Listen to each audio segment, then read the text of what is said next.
Ang ano kasi dito mga kaloy, sa kaso na ito ay ito talagang nanay. Hindi po ako kasi hindi man ako po yung magkakaso, kundi yung nanay.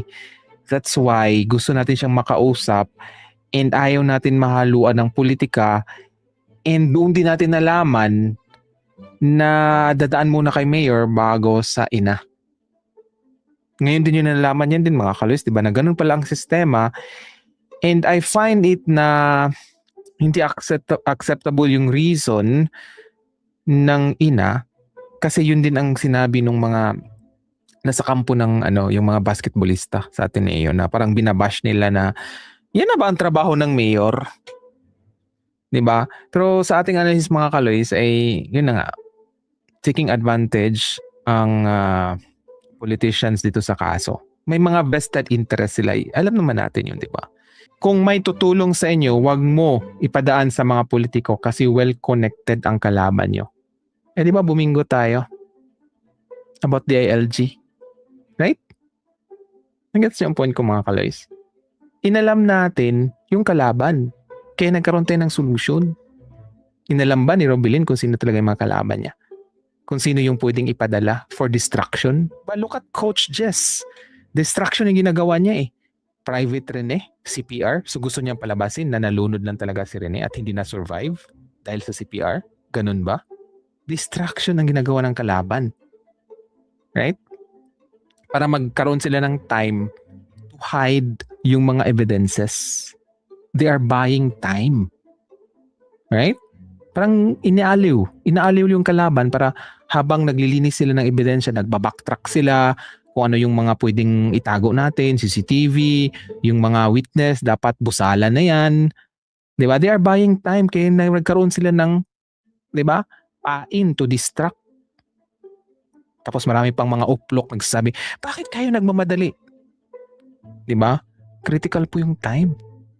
Bakit mo bigyan ng time yung kalaban na magtago ng ebidensya? Yun ang point ko. And how come itong si Torion, hindi niya diniscuss yung sense of urgency dito sa nanay? Na huwag nang paabutin ng 40 days, dapat mag-decide tayo ngayon. Baka, di ba, maitago na ng kalaban ang ebidensya. Baka pain din si Torion. Kaya sabi ko nga, dapat independent lawyer. Okay? Walang bahid na mga connection sa politicians. Parang nakatutok talaga dun sa kaso. Di ba? Sabi niya, baka inaamo-amo na ng GLG kaya bigyan ng award. Baka pwede, di ba? Possible na yung award na yun ay para mayor. Di ba? I-convince mo naman yung nanay na areglo na lang. Pwede ganun. Wala kayong award. Zero kayo. Di ba? Pwedeng ganun. Sabi niya, inutil talaga si John Vic. Well, may vested interest si John Vic. Alam mo, ay diniscuss ko na po yan kung bakit may vested interest itong si John Vic, di ba mga kaloys? Kasi nga, manager po siya ng team ng UAP. Okay, ito po yung UP Maroons. At diniscuss ko rin sa inyo kung magkano yung mawawala kung hindi makapaglaro ang Ateneo sa UAP. It's around 30 to 50 million. It's all about money. Kaya nga may vested interest siya. Gusto niya na maging biktima ang mga natirang players, na mga sinungaling na players para matuloy ang laro at hindi maapektuhan ang kita. Nagets yung mga kaloys ang point ko. May vested interest siya. Team manager siya ng UP Maroons eh. Sino ngayon ang kakampi ni Rovilin Sana? Taong bayan. Kayo na gustong tumulong. Kayo na gustong tumulong doon sa reward. Kayo po ang tutong kakampi niya. Kasi wala tayong vested interest eh. Diba? Isa lang ang objective natin.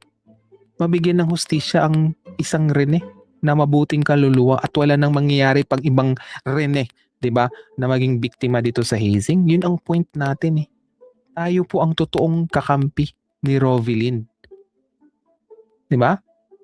Sabi niya, the LGUs are under the umbrella of the LG. The mayor will have to concede with Remulla. True. Alam ba yan ng nanay? Alam mo ba yan, Rovilin? Di ba? Kaya ba ni Mayor Pauline Masendo i-debunk yung sinabi ni Remulla, di ba? Na Ano yan, yung pasa ay galing kay Divine. Unless uplok kang mayor. Okay? Pwede sabihin, no, totoo yun, galing yun kay Divine. I-guess yung point ko mga kaloys. Uunahin talaga ni Rovilin, ni Mayor Masendo, ang interest niya sa politika kaysa kay Rovilin. For sure yan. Okay? Nasa kay Rovilin pa rin ang desisyon kung itutuloy niya yung plano. Kung mag-ingat siya dito sa mga nakapaligid sa kanya. Diba? Baka magsayang lang siya ng oras, maubos yung kita niya sa Butterbonia collections, hindi pa tapos ang kaso, kahit pro bono yan, di ba?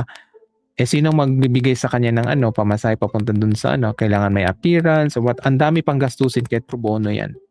Pero yun na nga, ang lawyer niya is konektado sa politika, so pwedeng ma-influensyahan, di ba? Iyan mo na lang yan si Rovilin, i-advise mo na lang, natanggapin na yung areglo. Pwedeng ganun.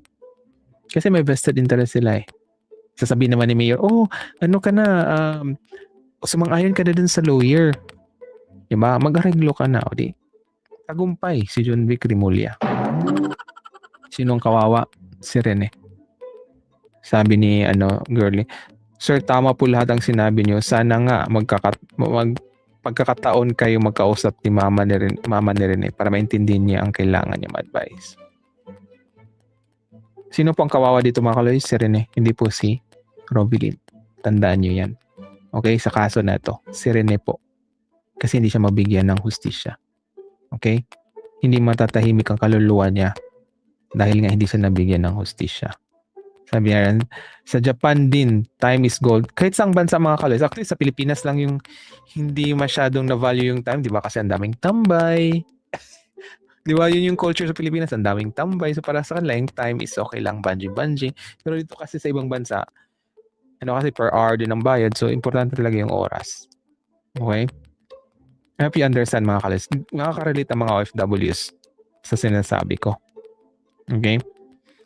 So anyway mga kalis, yun lang. At sana ay yun na nga, ay hindi maging uplok itong municipality ng Talacogon. Diba? Wag na ko yung mapalusot. Kayo yung gumawa ng rules tapos isisisi nyo sa akin. Diba? Na unverified. Tapos, hindi kayo magandang ehemplo sa mga politician. Iba-block na yung mga nag-criticize sa inyo. It is so guilty kayo. Diba?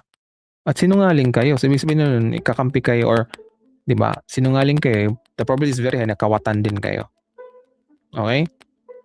So, I hope malinaw po yan mga kaloys. I hope yung mga uplok ay magising. Okay?